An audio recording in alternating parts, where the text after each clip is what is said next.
Hello, Claude Silver, Chief Heart Officer of VaynerMedia. I am so happy we are finally having this conversation. Thank you so much for your patience. I'm delighted and honored to be here. We are speaking to each other from opposite coasts, which I always love. Um, let's hear a little bit about, we heard your bio prior to us queuing up this interview, but tell us a little bit about your story and your epiphanies in your career, just briefly. And then let's get to what the heck a chief heart officer actually does, because I think your story is important talking to how you got to that role. So tell us how it all came to be. Okay, great. Well, what I will say is I was a very poor student. And because I was a very poor student, that's probably the first topic, I guess, where I didn't feel like I belonged. I was a great athlete, friend. My parents have degrees up the wazoo. My brother has, my brother's younger than me, but he now has degrees up the wazoo. And I was wildly dyslexic. My mom at the time was a elementary school teacher, so she figured that out, did all those tests, whatnot, and then now she's a family therapist, social worker. But I really struggled in school to just fit the pieces together. The things I could remember, song lyrics, the things I could remember, poetry, the things I could remember were things that really spoke to me, right? Mm-hmm. But at the end of the day, algebra didn't speak to me. So taking that 3 times untimed, taking the SATs 3 times untimed as well. And I just had this, I just felt like I had this missing chip all throughout junior high and high school, even though I was the captain of the tennis team or the president of the student class council, whatever. I just didn't feel whole, quite frankly. And I spent some of my adolescence in early 20s trying to fill up those holes in the ways that we do with substances, with relationships, and so forth and so on, until I took myself out of college when I was after my sophomore year. I was going nowhere fast. I was making bad decisions with bad boys and bad drugs. And I told my parents that I needed to find the longest wilderness course I possibly could because I needed to get my ass kicked, quote unquote. Mm-hmm. And be careful what you wish for. I found a 93-day wilderness outward bound course that started in the Colorado Rockies, then went into the Canyonlands and Grand Canyon and Joshua Tree, and off I went. And I was the only young woman with 9 young men. We were all 18, 19, 20 years old, carrying 80 pounds on our back. And the first day, I literally just wanted to break my leg. I was praying my ankle would break. It was snowing. We were climbing, traversing up these mountains, 13,000-foot mountains. And I was so unprepared. And I was at the bottom, and this story is actually very significant for me.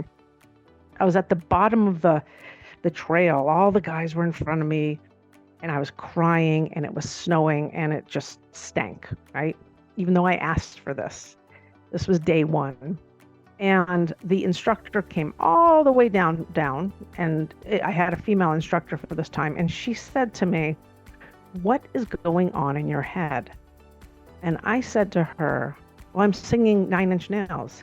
Head like a hole, black as your soul. I'd rather die than give you control." And she says to me, "You better get another song in your head." And that was the first time ever it clicked that I can change the story up here. I can change the narrative. I don't have to be the dumb dyslexic. I don't have to be that person. I don't have to be that person that's into drugs. I don't have to tell myself these stories or sing those songs.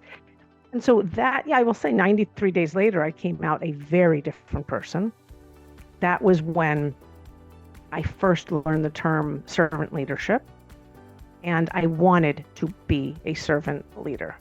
That's what I knew. I no longer use the word servant, use the word empathetic or heart-led, heart-based. But that's what I came out knowing. I came out really like getting in touch with who I am, my strengths, my superpowers, and the fact like I'm a feeler. That's who I am. And that's okay. That's more than okay.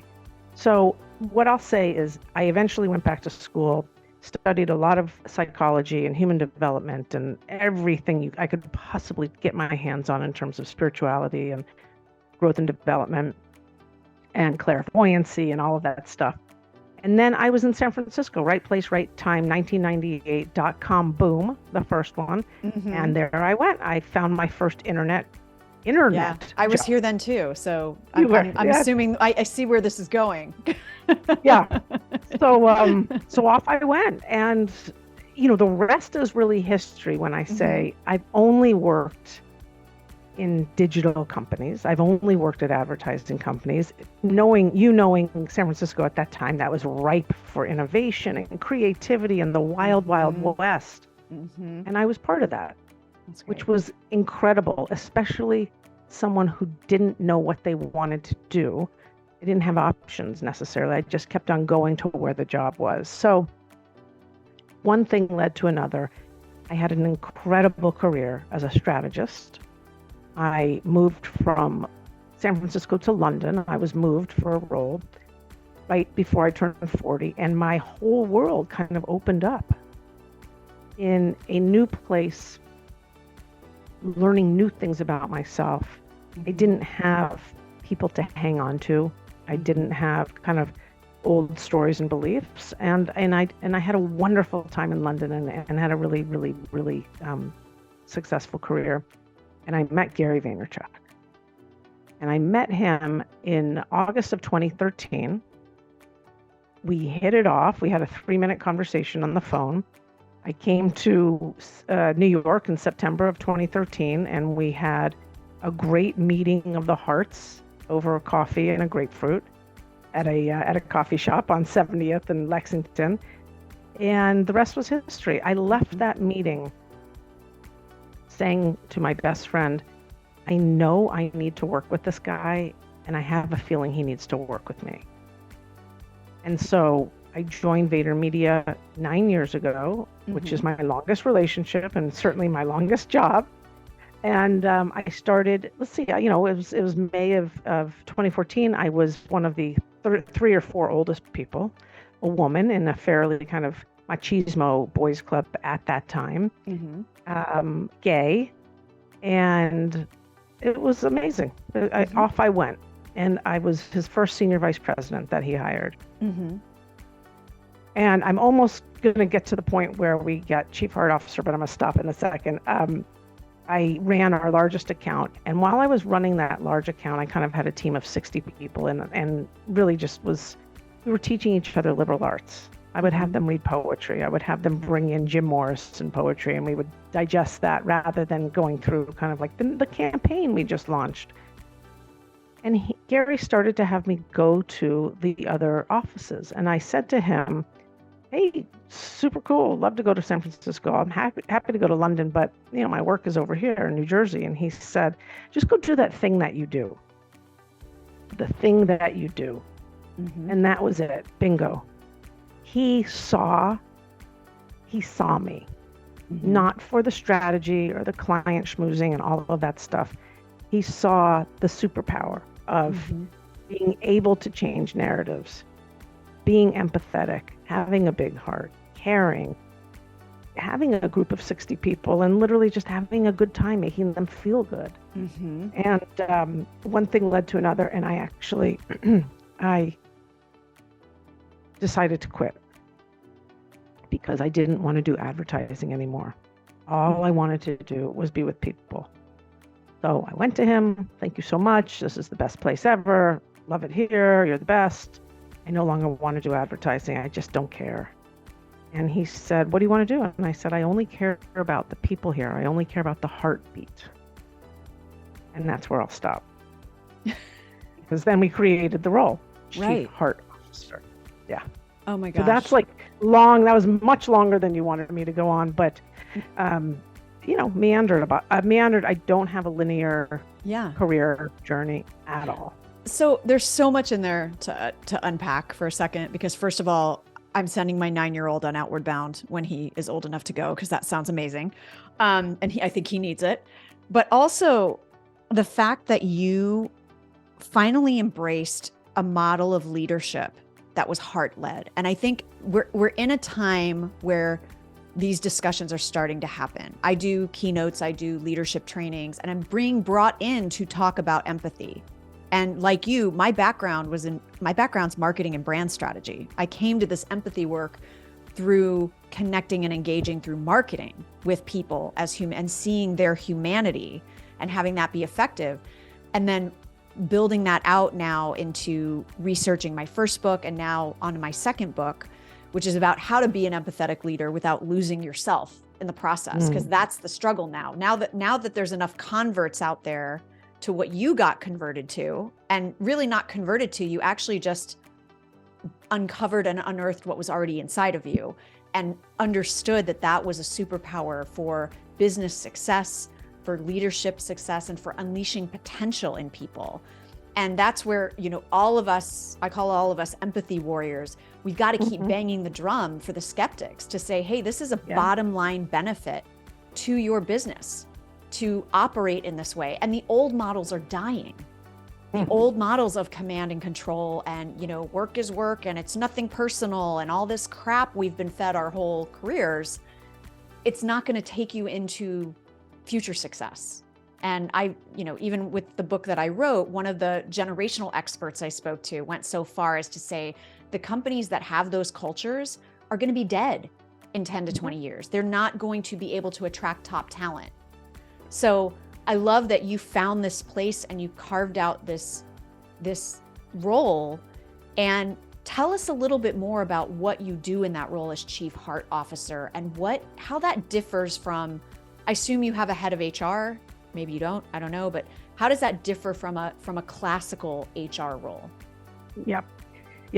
First, just to echo what you said, I mean, those leaders in those corporations are going to be archaic very, very soon. And Gen Z is here, and they're loud, and they're proud, and they're feelers, and we're all going to be working for them very soon, which is a great thing.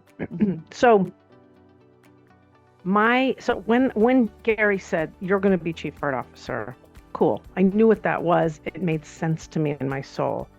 And I said a couple things. One, I've already been at this company for 16 months. What are we doing? What are we building? And he said, we're building the single greatest human organization in the history of time. Wonderfully aspirational, and that is our vision still today. That's great. Okay, I need to know that. Two, what does success look like for me? How do we know if I'm successful? I've never done HR. I never wanted to do HR. He said, you will touch and impact every single employee and fill the agency with empathy. So we were 310 people then. We're 2,000 across the globe. Many, many companies under the umbrella of VaynerX. And so the first things I did, one, I could not step into an HR role because I never did HR. That would be out of integrity. And I don't believe in HR. So I changed the department name to People and Experience. Two, I changed the way we hired from culture fit, which we had been doing, which is how we grew very quickly, to skill set fit and culture addition. And that allowed us to start to look in different places for people. And that allowed us to diversify the floor, which was very important for me walking in. Three, I removed the need for college education. These are all things I did within the first month. It was like boom, boom, boom. Why? Because college isn't for everyone. And you're looking at someone who struggled through my first rendition with college. I mean, so, which is fantastic. And we now have an incredible residency program where we bring people in at 17, 18. And that's fantastic. And then I really had to work on scale. So touch every single human being means high touch, means I need to be available and accessible consistently. And so I have what I call 15-minute meetings, and I'm able to get a lot out in 15 minutes. People come to me, I proactively go to them. We do now have someone that oversees the people and experience department. It's not me. My job is literally to mirror Gary in those rooms, in every room, wherever I go, is to really help someone feel safe and seen and that they matter. And then really help them get out of their own way so they can thrive, so they can soar, right? And, I'm sitting here in my office here. I don't have any desks in the office. I never wanted a separation. I wanted to be a psychotherapist when I grew up. And then I figured there were other ways to be of service. And I found a wonderful way where I can be here. And the great thing is that I have all that business acumen. I worked for 20 years on the floor. I know what a P&L is. I know how to, I know when we work with P&G, one of the things they're going to talk about is efficacy and peace of mind. I know these things. I can help people out. So my job is really to put their hearts in the center of my heart and to hold space, to create and hold space with them. Learning and development, recruiting, retention, scaling, whatever it is, we'll build it, and it'll dot line to me. Right. So that is, I love that you had discrete things, concrete things that you wanted to accomplish when you first came into this role. You mentioned earlier that, Gary especially has a value of empathy. I've heard him speak about that. How does that show up? How does that value of empathy or being able to strengthen your empathy, can you give us some examples of how that shows up in the business? One or two just notes in terms of how meetings are run or how you work with clients or dealing with folks that are having difficult circumstances. Give us some examples about how that value shows up in practicality, because especially in my work where we're talking about, we want to be an empathetic organization or brand. Great. What does that actually mean? How are you walking your talk? And so I always want to get to what are the actions and the behaviors that happen at VaynerMedia so you all know you're going in the right direction and you're continuing to maintain that value that's so important to Gary and the entire executive team of empathy. Yep. I mean, it's who we are. We call our culture the honey empire. It's not the empire of honey. It's 51% honey, 49% empire. 51% is how we treat people, how we show up in rooms, how we make people feel. This is what it's all about. This is it. This is the alpha and the omega. Removing fear and cynicism and confronting that in a kind way. We are rooted in kindness and compassion. Empathy is an emotion. The way that comes out is the kindness and compassion, which, by the way, we learn. Yeah, we learn when we're 2 years old, 3 years old, basically, right? It just gets beat out of us. There we go. We forget about it and we stop being, these imaginative, mystical beings that we are as children. Right. And start to live this very linear, I have to follow the rules. And there are no rules. We trust first. How does that show up? Every single person that comes in here, every single one, you can be a CFO, you could be a copywriter. We all have you in one orientation, which we run every 2 weeks. And in that orientation, they are sitting down with subject matter experts. It's 3 days. Subject matter experts, they're sitting down with me. They're going through our culture, why we think the way we do, how we think the way we do, why, how this organization was built. It's, we're built from an entrepreneur mindset. We're built from a disruptor mindset. We're not built from an agency guy, which is so wonderful. We put ourselves first, our consumers second, our clients third. And so how does that show up? We really do our best to hold people accountable for themselves, their team, and then the work to be done, the job to be done, which is reaching those consumers with videos, which is what we do. Removing fear is not hard if you know where to look and you know how to do it. Providing psychological safety is not hard if you know how to do that to yourself.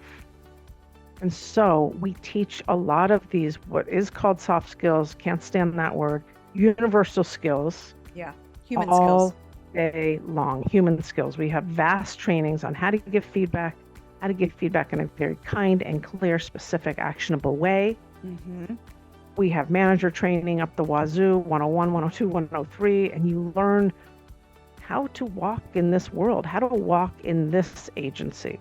And I truly believe that has an incredible knock-on effect to how you are in the world. I really believe we are teaching hard and universal human skills here.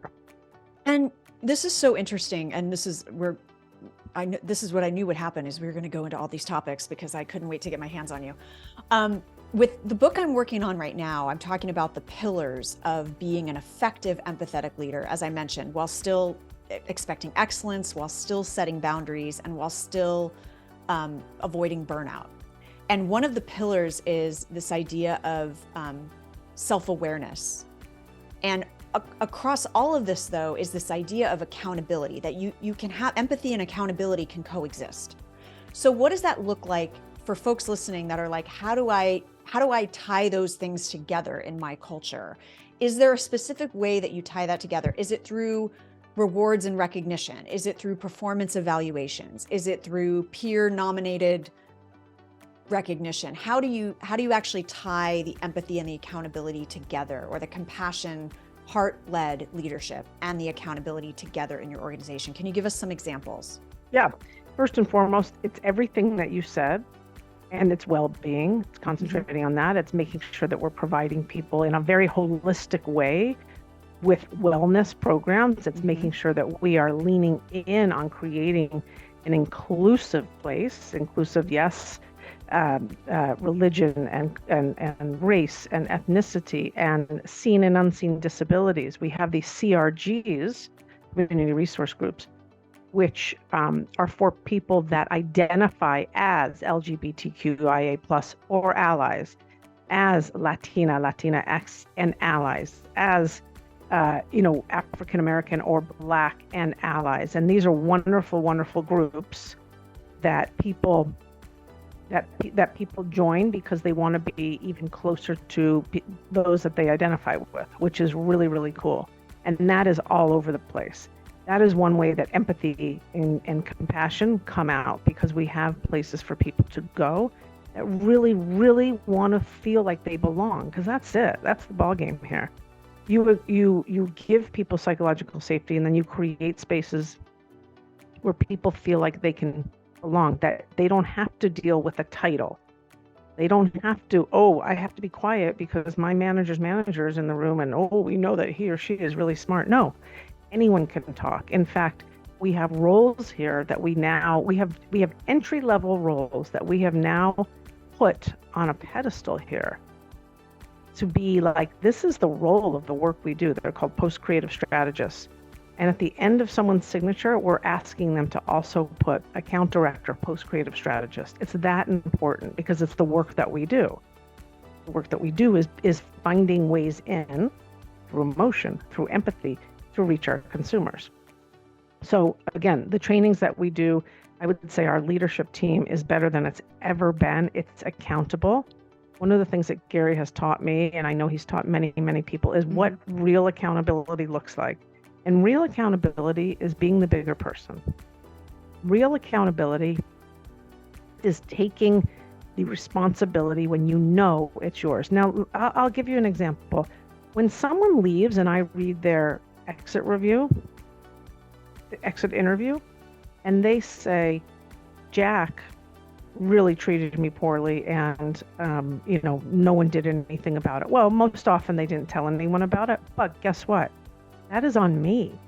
I oversee every person and their experience here, the culture, and that's on me, which then means I go and talk to my team, whoever is covering that discipline, and say, hey, my friends, when you see smoke way in the distance because you have a spidey sense, because you're intuitive, because you're human, and that's what we do here, we work on intuition, you need to let me know about that smoke, and then you need to go in there with an extinguisher way before it gets to be 10 feet away or the alarm goes on.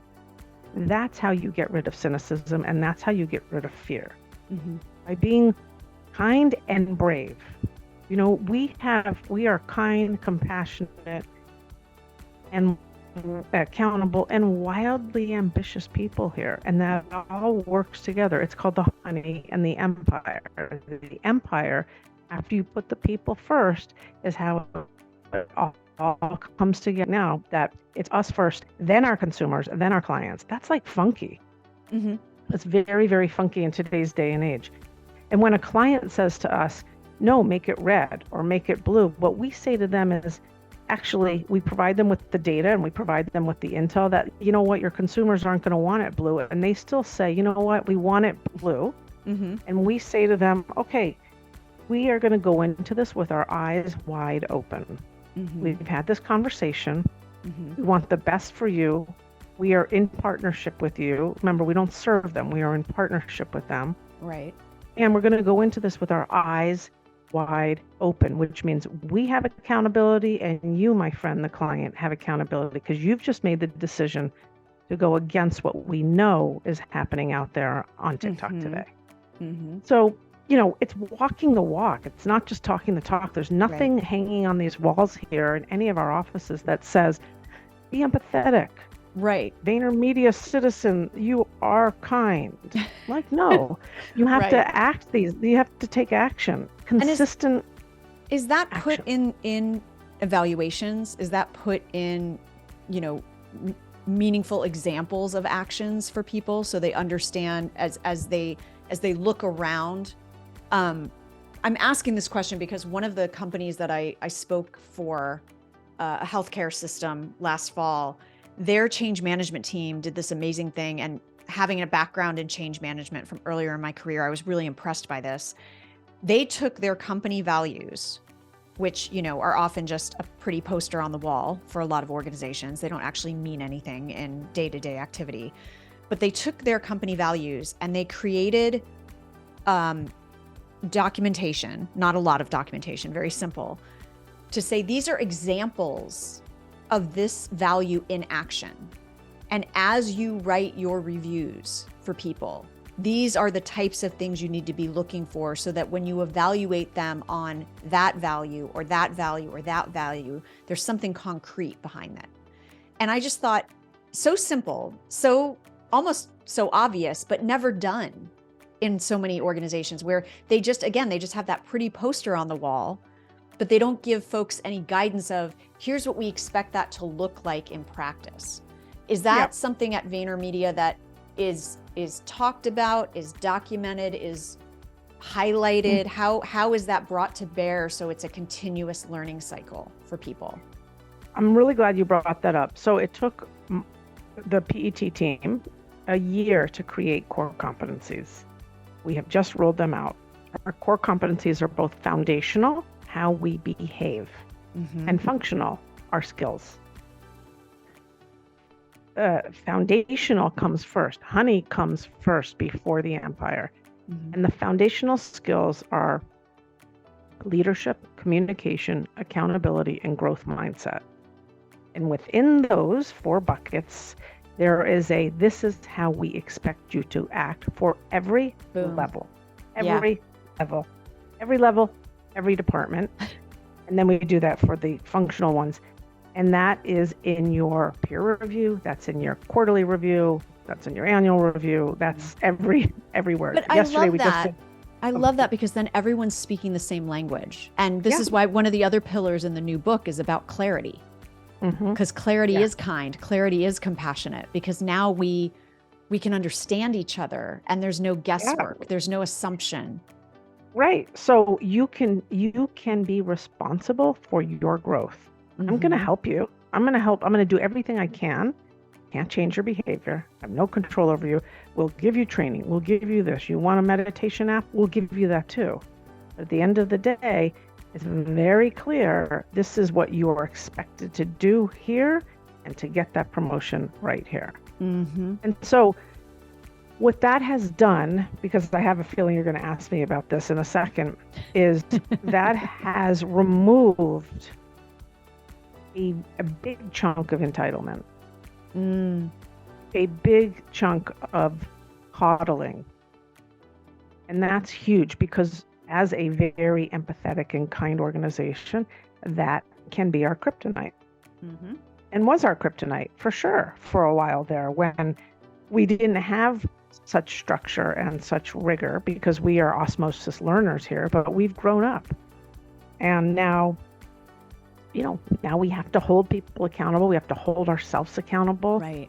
I had to go to a very, very, very senior person the other day and say, hey, I just need to let you know that, your client has come to us with this, said that you said this. What do you got to say about it? Like, I'm not here to punish you. I'm just here to say, like, this is an issue. What happened in that meeting? Mm-hmm. And can that person rise to the challenge? I'm not here to punish. I trust them. But I have proof right here in writing that there was a pretty big misstep. So what are we going to do about that? Right. And how are we going to prevent that from happening? Because that's not who we are. Well, and that's such a great example because, again, talking with leaders, many of them who think they're challenged by empathy are actually not practicing true empathy, because empathy actually takes a lot of strength. You have to really be well grounded in yourself to be able to see another person's point of view without defensiveness, right? I say that all the time on the show. But this idea of I'm empathetic, so I'm going to avoid the difficult conversation is actually not empathetic. That's cowardly. And you can have the difficult conversation with empathy. This is what I'm constantly beating the drum on. And that was just such a perfect example of you can be empathetic and not run from conflict, not run from difficulty, or what I call the crunchy conversations. Yeah. We call it having kind candor, but not radical candor, right? Kind candor. And that's really what works for us, because this is a community and culture rooted in kindness. It is, I mean, how many times we should have a drinking game. How many times have I mentioned kindness already in this interview?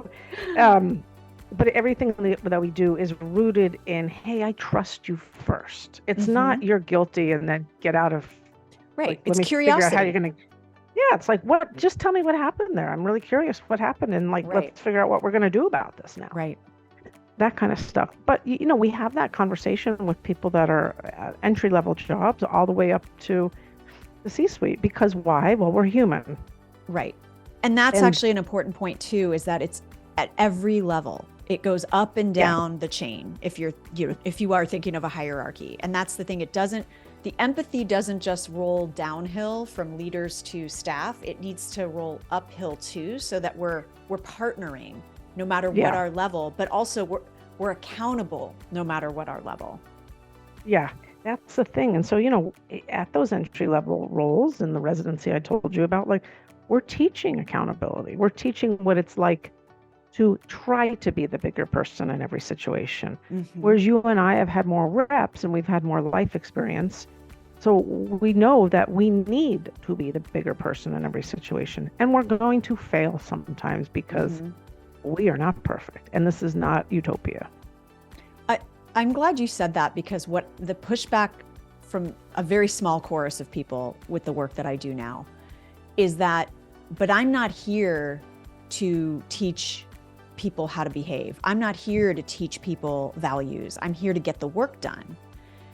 And I always say, actually, your work, this is the work as a leader. This is not additional work on top of your work. This is the work.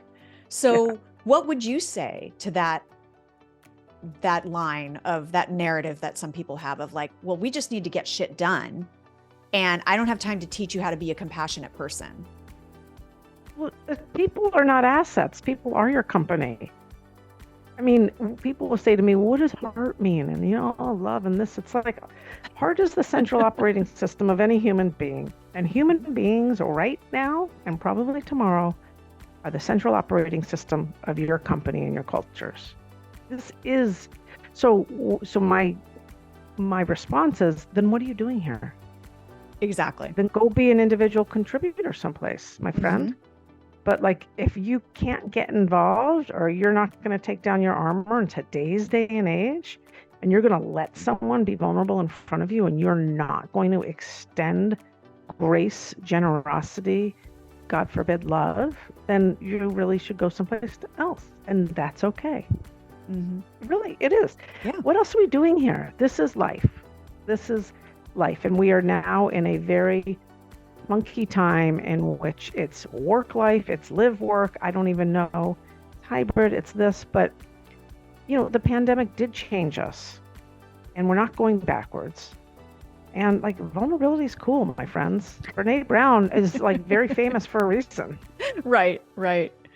There's another speaker who has a talk called Vulnerability is Sexy. I always like that one. Mm-hmm. Um, Yeah.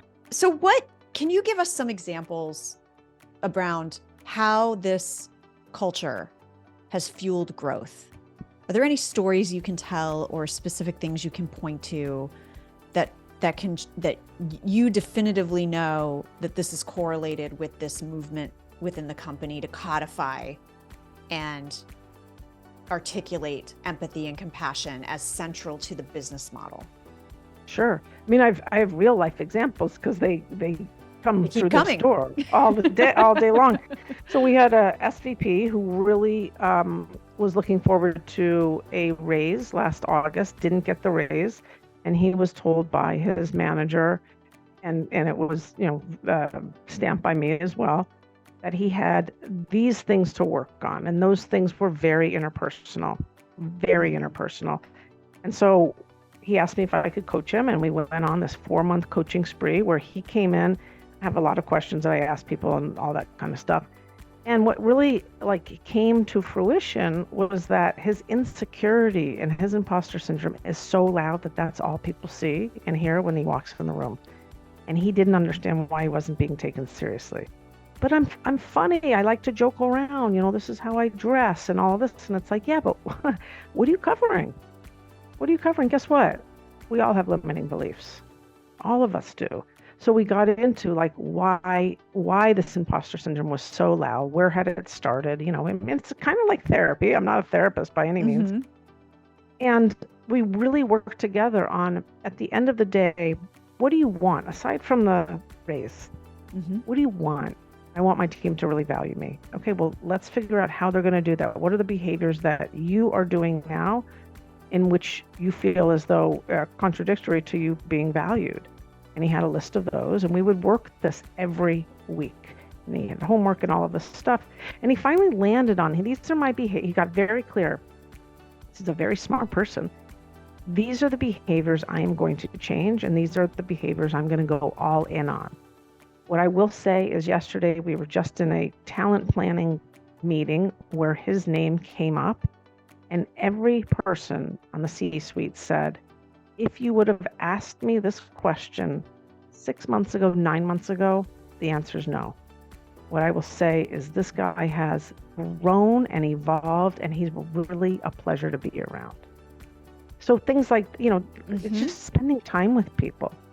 It's having high touch. It's giving a shit about people. And these are things that I believe everyone needs to embody, but certainly leaders need to embody in today's day and age. And so this was a peer. This was someone that's probably very close to my age. But the way we do this with other people, with all different levels, is having these conversations, which is what is that behavior that you just did preventing you from doing? When you don't manage your time and manage your energy well, what are you left with? Right. Yeah, I feel burnt out. Okay, well, I understand that. Let's figure out what got you to this burnout place, aside from we work in an advertising agency and we move fast. It's today. And so really talking to people about how, my job is to facilitate growth and change. It always has been. And if I can do that, then this person can thrive. When they can identify what is blocking them and make a pact to really move on from that. I work with people on what I would call mission statements or North Star statements. And first of all, they come in and we do this whole whiteboard exercise here. But they might say, yeah, I think, they might come in with a mission statement already, which is, I'm really good at this when I have time. Okay, well, when I have time is not part of your mission statement. So let's figure out what we're going to do to change that sentence around. I'm only going to win the battle when I have time. Yeah. Yeah. Because we want this to be powerful for you. Right. Not for me. I got my mission statement. But I want you to walk away after 3 or 4 weeks of working together and be able to put this Post-it right on your laptop and on your refrigerator and wherever else you need to see it, so you can be reminded that you are a giant, my friend. I love that. Talk to me a little bit about some of the challenges that come from operating the business this way and creating a culture? What are some places where things might have gone awry? I'm thinking especially the people listening going, my company will never get to that point. My company is so soulless right now. It would feel like a Herculean effort for us to ever get to that kind of point. If they're even going to try, they need to be aware of where some of the pitfalls might be.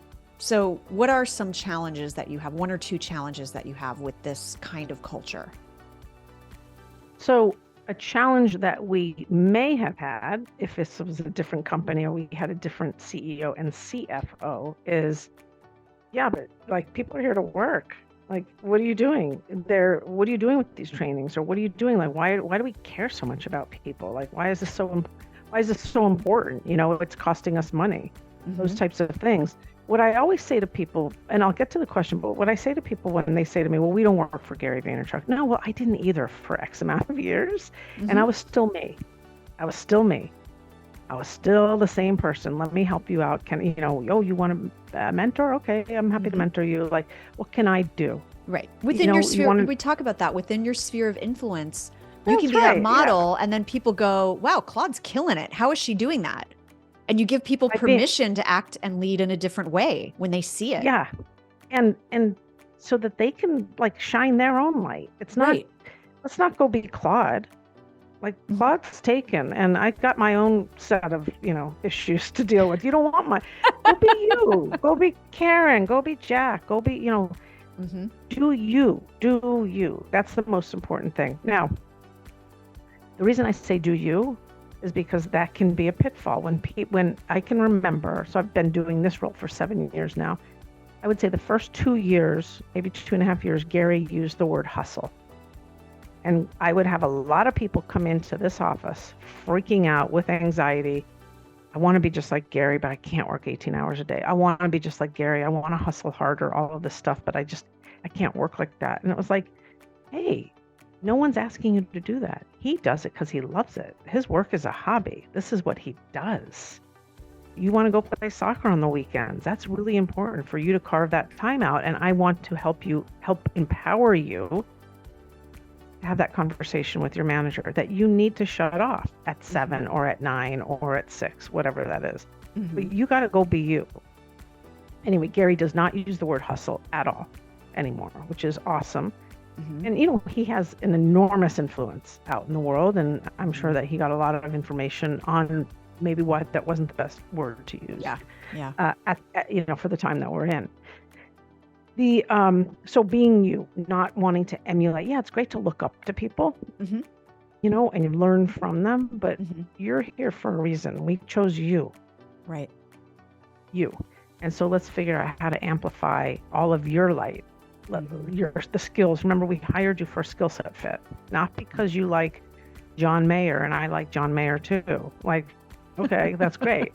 But that's how people hire. They're like, oh yeah, I can go 6 hours on a Greyhound bus with this guy. It's like, I don't want to talk to anyone for 6 hours on a Greyhound bus. Please. So, I don't want to talk to my husband for that long. Yeah, exactly. Exactly. So when we were not honest with people in terms of, and we brought this up already, when we were not forthcoming with really truthful feedback, and this is what you need right now, this is a vulnerability. And this is what we need to see, and we're going to help you get there, and here are the actions. When we did not do that, we created entitlement. And it felt as though people could just kind of hide out, do their thing. I don't know what they were doing, YouTube for 20 hours, like, because we're not micromanagers. It's funny because that's actually what led to the second book I'm working on, is that I was hearing from leaders going, I'm really trying to be empathetic, but folks are actually taking advantage of my empathy now.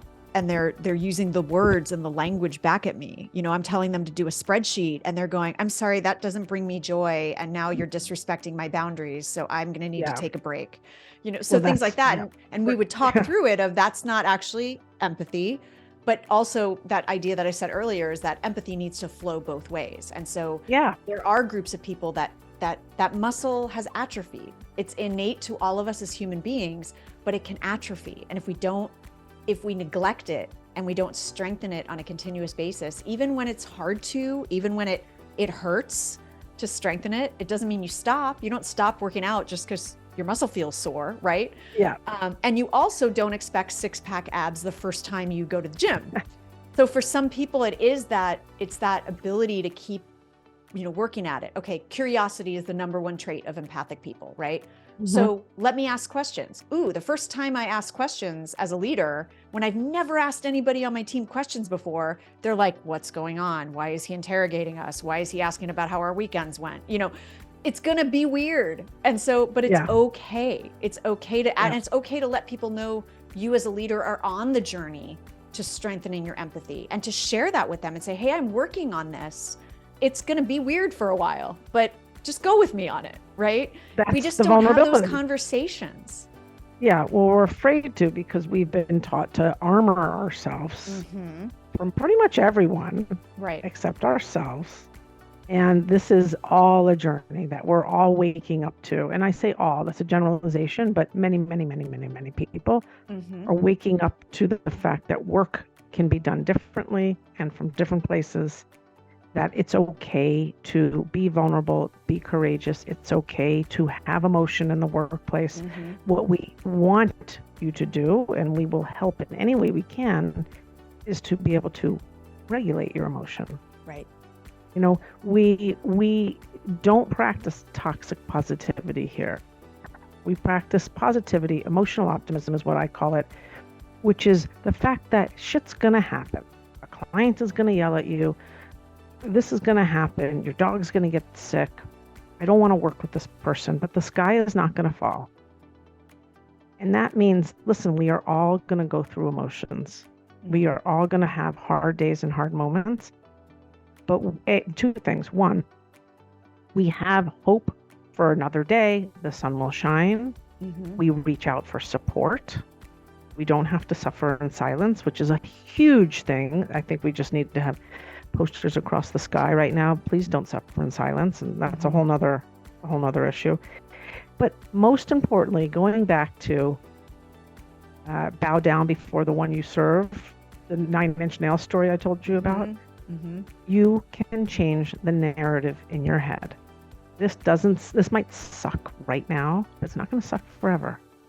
You might feel really dumb right now, but if you reach out to someone, I guarantee you they are going to show you all the ways in which you matter, in which you're smart, in which you're valued, all that stuff. But if you keep everything inside, you'll burn a hole in yourself. It's dramatic, but it's true. I mean, it is. And I think the thing we all want to get across that are trying to talk about this shift in leadership and the shift in culture is that I always talk about it as both and. It's not either or. It's not empathetic or competitive, compassionate or ambitious. It's both. They can coexist. And all the things you're talking about, a skeptic listening might go, oh my gosh, it's going to take so much time. When am I going to actually do work? And you're doing all this in service of the goal of the organization, which is to get work done, which is to meet KPIs, which is to, crush your goals, whatever that is. You're doing this while you're doing all that work. It's not either or. And by the way, it is work, and you are getting paid, and you do have benefits. And this isn't a free-for-all. It's not a playground. No. We don't work on a playground. We can have fun. There's iced coffee, but there's no foosball or ping pong here, It's like we have to remember, like, there is a job to be done here. Right. Just like there are journeys for us to go on as humans, there are journeys and jobs for us to do here, and you are being paid to do a job. That does not mean you need to show up every day and hit home runs. That's impossible. Right. And, for leaders that fear this blurring of emotion being brought to work, number one, hopefully we've learned. When I wrote the first book, it was pre-pandemic, and people didn't get it. They didn't understand if it was a business book or a personal development book. And I was like, no, it's a business book. But now they kind of get it because those lines are blurring. And that makes old school leaders very uncomfortable because they have spent their careers separating emotion and work, or ambition and compassion. Now we're saying there's new rules, and so I have empathy for them of like, they're like, wait, what just happened? Like, it's 30 years I was operating this way, and now you're telling me I can do this. And but at the same time, it also doesn't mean, when I talk to C-suite and I say, that doesn't mean you're crying on the floor with your employees every day, because I know that's what you're imagining. That's not what we're talking about here.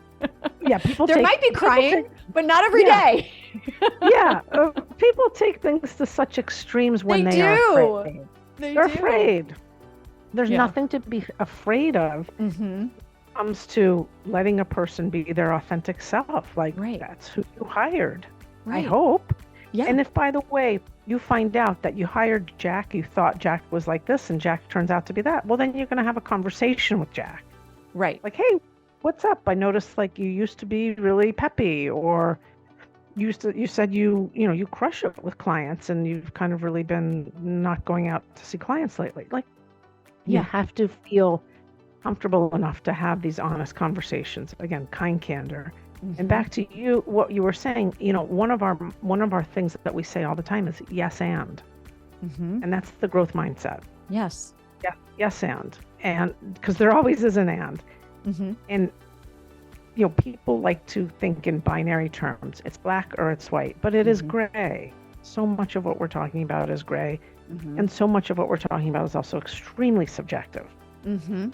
Well, and that's why empathetic and compassionate leadership can look different, to your point, depending on who you are.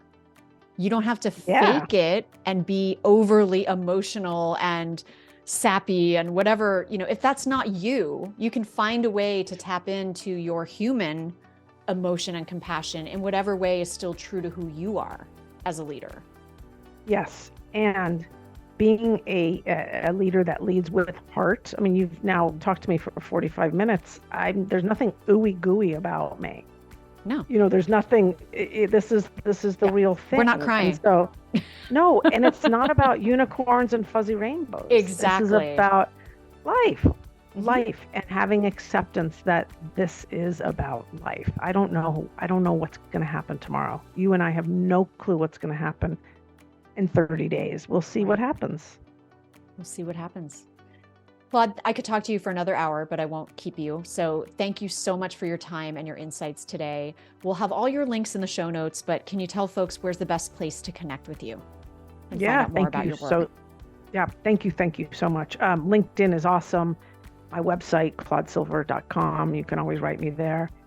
And I would love to hear from everyone. Awesome. Thank you so much. And thank you everyone for listening to another episode of the Empathy Edge podcast. If you like what you heard, you know what to do. Please rate and review and share it with a colleague or a friend. And until next time, please remember that cash flow, creativity, and compassion are not mutually exclusive. Take care and be kind.